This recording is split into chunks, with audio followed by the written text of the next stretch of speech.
What are resistors and why are they used in electric circuits? Based on the resistivity of different materials, materials could be categorized into three basic categories: conductors, insulators, and resistors. Conductors are the materials which have very low resistance.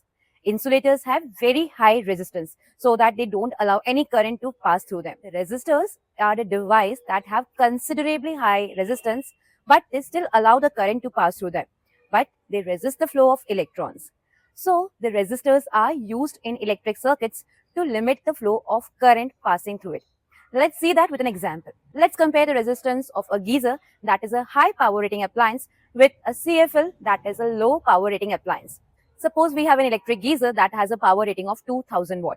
In domestic electric circuit, every appliance gets a potential difference of 220 volts. So if we calculate the resistance of this geyser, that comes out to be very low, approximately 24 ohm. It shows that in high power rating appliances like geysers, resistors are used in such a way that they have very low resistance, and so they allow maximum current to pass through them, because more the power rating of the appliance, more would be the current requirement of that appliance.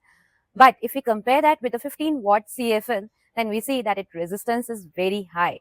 So this high resistance helps to limit the flow of current to it. So the current flowing through this CFL would be very less, and that's what is required. The CFL works at a very low current supply only.